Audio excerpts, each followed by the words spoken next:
I discovered my girlfriend was hiding multiple relationships behind my back. Every lie, every secret tore me apart. But this is how I faced betrayal and rebuilt my life. I never thought I'd be the kind of guy to fall so fast. But when I met her, it was like the air around me shifted. I swear, the first time she walked into that cafe, I felt like everyone else blurred into the background. She had this way of smiling that made you believe every word she said was genuine. I was 27 at the time, working long hours at a job I didn't even care for, and most of my days felt like clockwork. But she was different. She leaned across the counter when she ordered, asked me what I thought was the best on the menu, and actually listened when I answered. That tiny exchange stuck with me all day. Why the third time she came in, I worked up the courage to ask if she was free sometime. I expected hesitation, maybe even rejection, but instead she tilted her head, smiled, and said, "I thought you'd never ask." That's how it began. Simple, effortless, like the start of one of those cheesy romance movies I always pretended to hate. Except this wasn't a movie. This was real, and it was happening to me. I remember telling my buddy James later that night. He laughed and said, "Careful, man. Sometimes the ones who seem too perfect usually are." I shrugged it off, because honestly, at that point, she did feel perfect. And I didn't want to ruin the magic by doubting it. If only I knew then just how heavy those words would come back to haunt me. The first few weeks with her felt like stepping into some alternate universe where everything was brighter, sharper, and more alive. I'd never been the guy who believed in the honeymoon phase. I always thought people exaggerated. But with her, every text, every glance, every brush of her hand across mine felt like proof that I'd stumbled into something. Rare. We started going out almost every other night.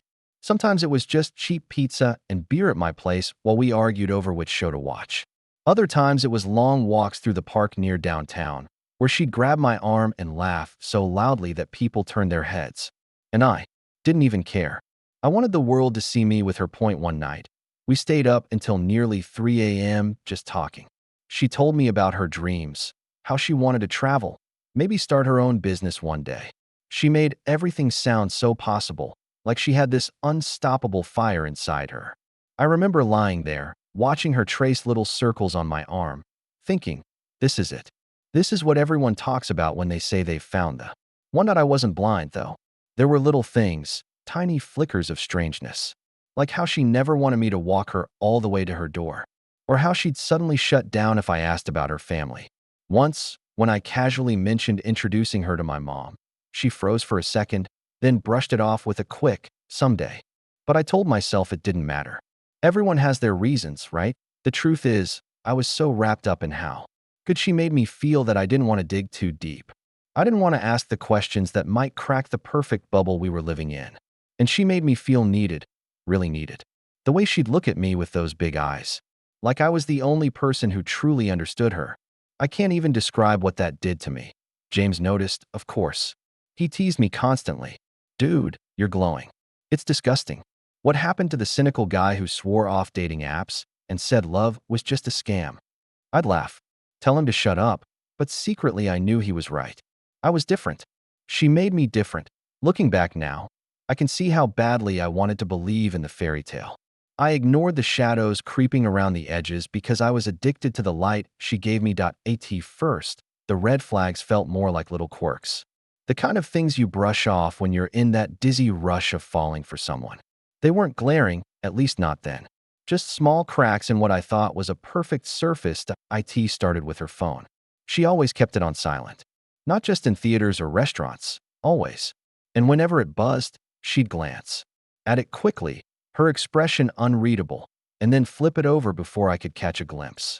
Once, I asked playfully, "What? Hiding state secrets?" She laughed, leaned in to kiss me, and whispered, "Maybe I am." It felt like a joke at the time, but the way her hand lingered over the phone, as if protecting it, stayed in my mind. Then there was her schedule. Some nights, she was all mine, spontaneous, full of energy, calling me at 10 p.m. to say, "Come outside, let's drive," with no destination. Other nights, she was impossible to reach. No texts, no calls. The next morning, she'd pop up again with a casual excuse. "Sorry, long night." Don't worry about it. I wanted to trust her, and for a while, I did. But it planted this tiny Seed of doubt. The biggest red flag, though, was her aversion to questions about her past. I didn't even realize how little I actually knew about her until James pointed it out. We were sitting at a bar, me gushing about how incredible she was, and he interrupted, "James, hold on. What's her last name?" Me, laughs, dude of. Course I know her last name. James, so what is it? Me. I froze. It hit me then that I had never actually heard her say it. She signed her text with just her first initials sometimes, never more. I brushed it off, told James he was overthinking, but in the back of my mind, the silence was deafening. One night, I brought it up. We were lying in bed, the glow of my lamp casting soft light on her face. I said gently, "Hey, I don't know much about your family. Where'd you grow up?" She went still for a second, then rolled over and muttered, "Somewhere boring. Doesn't matter." Her tone was sharp, final, like a slammed door. I didn't push. I told myself I was respecting her boundaries. But really? I was scared of what pushing might reveal. Even my mom noticed something off when I mentioned her. "She sounds nice," she said. "But when do I get to meet her?" I gave the same answer I'd been given. Someday. It should have been obvious. All those little things piling up, one after another, like puzzle pieces that didn't quite fit. But I was too invested, too hooked on the high of being with her. I told myself it was normal, that everyone had their secrets. Still, every time she turned her phone face down, every time her eyes flickered when I asked an innocent question, every time she disappeared into silence, I felt a chill run through me. And the worst part? Instead of walking away, I started convincing myself that I could handle it. That love meant ignoring the doubts. That somehow, if I just held on tighter, the cracks would seal themselves. That I couldn't have been more wrong. Despite the red flags that kept tugging at the edges of my mind, our bond only seemed to grow stronger. Or maybe I should say, I let it grow stronger. Because whenever doubt whispered in the back of my head, I drowned it out with the warmth of her laughter, the way she curled into me like I was her safe place, or the nights where the rest of the world felt like it didn't exist. That we had this rhythm that felt intoxicating. She'd text me in the middle of the day with something small, a picture of her lunch, a random meme, or just "thinking of you." And it worked. Every damn time. I'd smile at my phone like some lovesick teenager, forgetting about deadlines. Forgetting about the nagging questions that I still hadn't answered about her. One evening stands out in particular. We were cooking together at my place. Or at least, I was cooking while she sat on the counter with a glass of wine, stealing bites of vegetables and making fun of my serious chef face. At one point, she leaned in and said softly, "Her, you know, you're the first person who makes me feel like I can breathe." Me? What do you mean? Her shrugs, eyes downcast, "Just like I don't have to hide who I am with you." That sentence hit me so hard I almost dropped the pan. Because wasn't that all I wanted to? To believe I was the one person she trusted fully? I wrapped my arms around her, kissed the top of her head, and said, "You don't ever have to hide with me." I meant it. God, I meant it.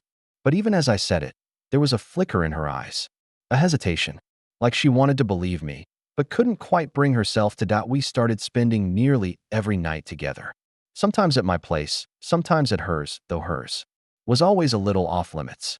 She'd invite me in, sure, but it was strangely bare, like a temporary setup rather than a real home.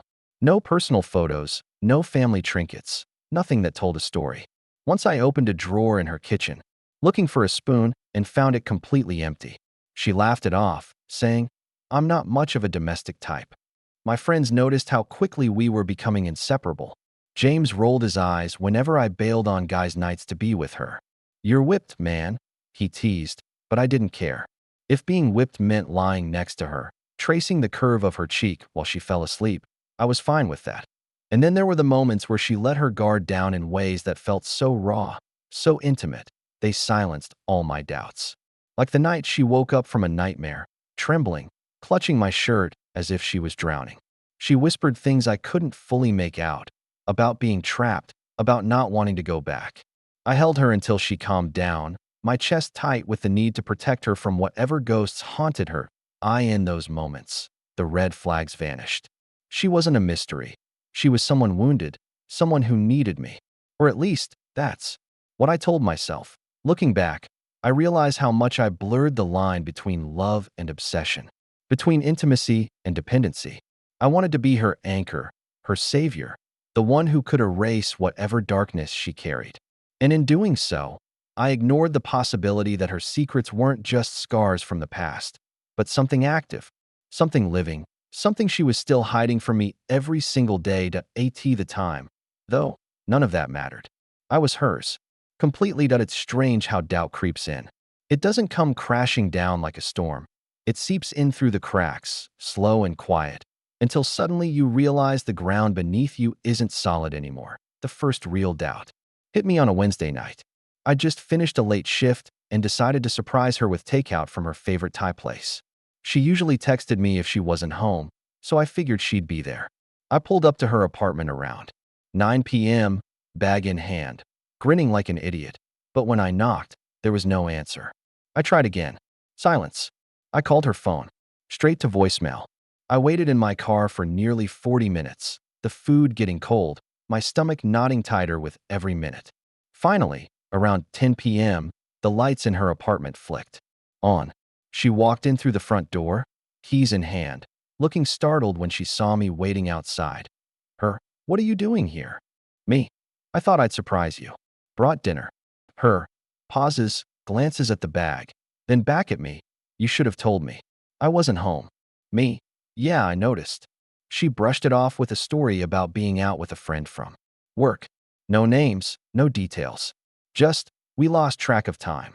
She gave me a quick kiss and pulled me inside before I could say anything more. I told myself it was fine.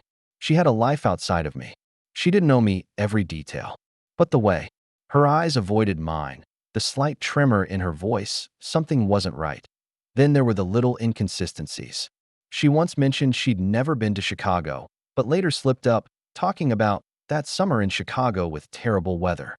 I caught it instantly, but she covered it with a laugh, saying, "Oh, I must have mixed it up with somewhere else."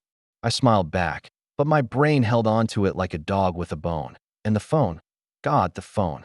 She started taking it with her everywhere. To the bathroom, into the kitchen. Once, when it buzzed while she was showering, I glanced at the screen. Just a first name and a heart emoji.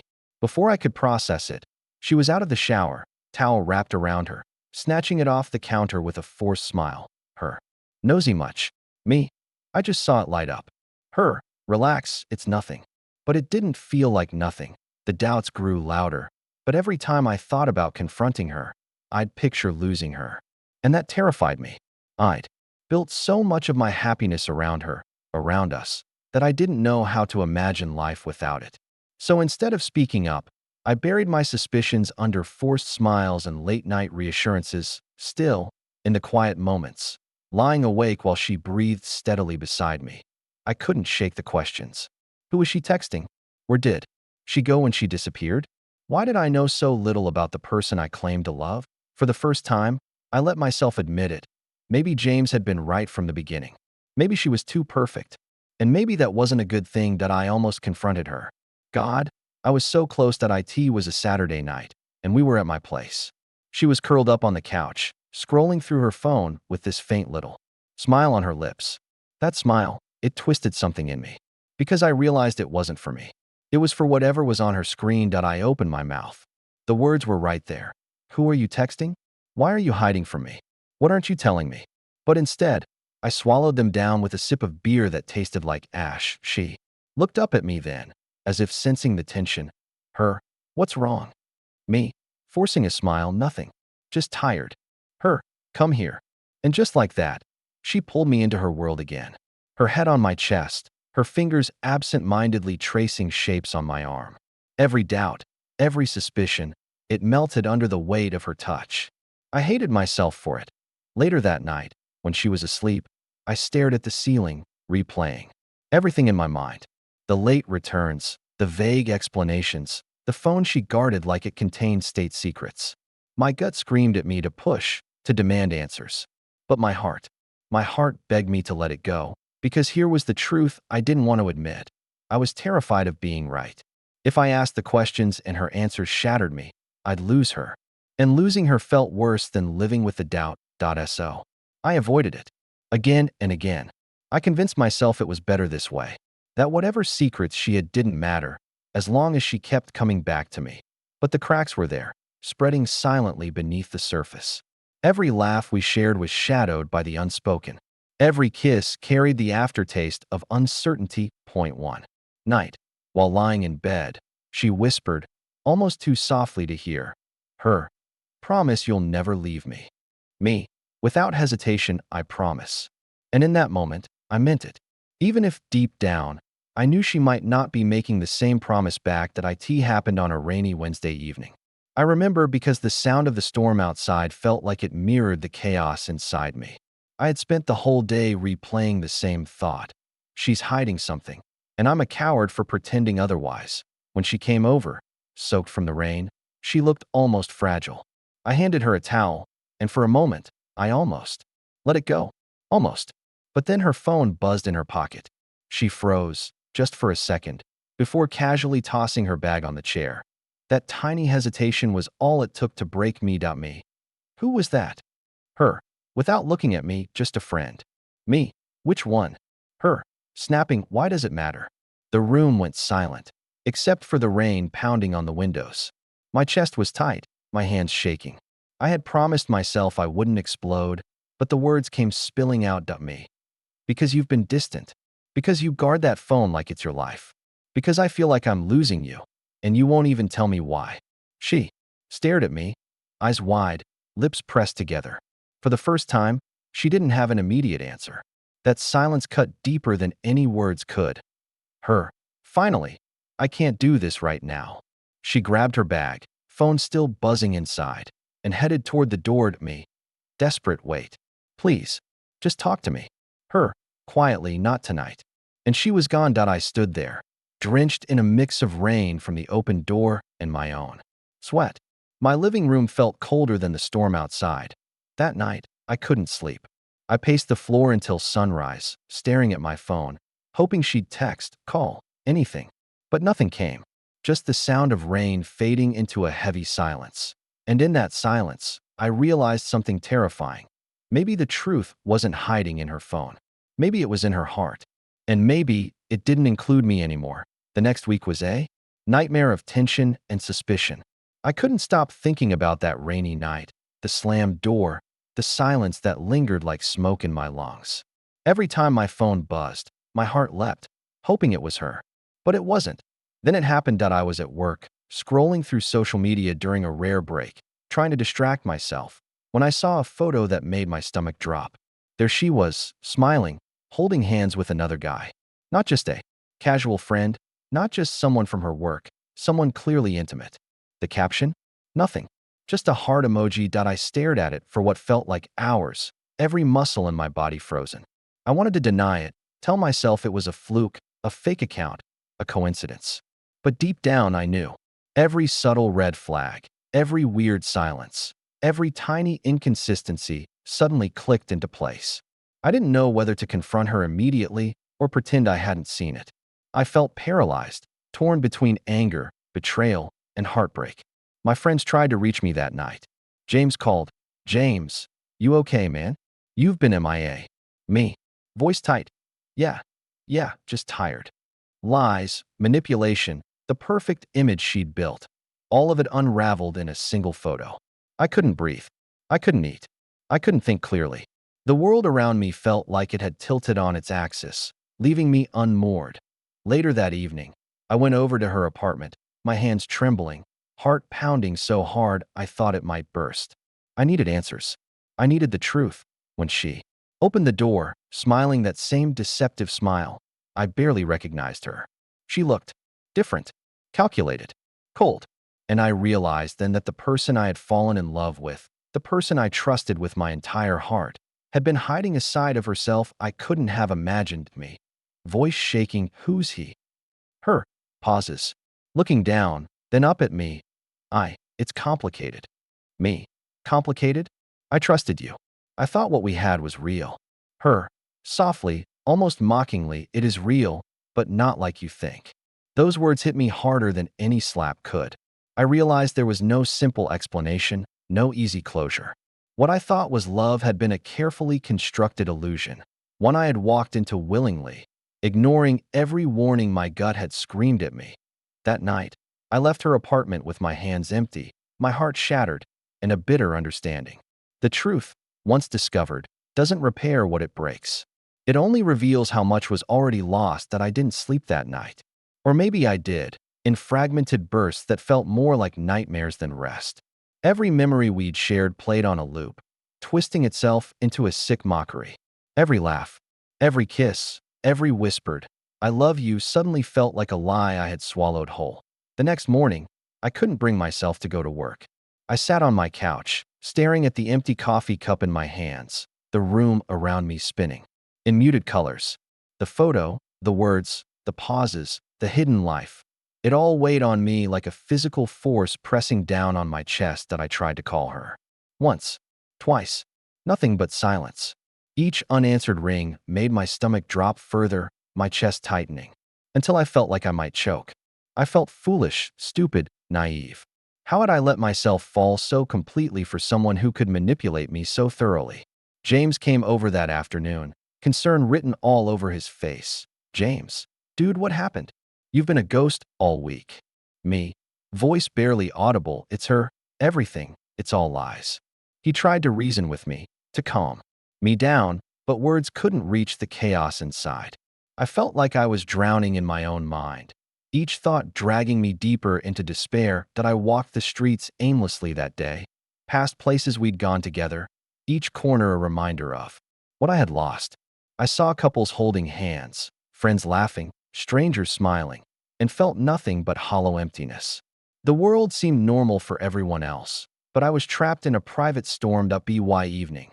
I found myself on the roof of my apartment building, staring down at the city lights shimmering in the darkness.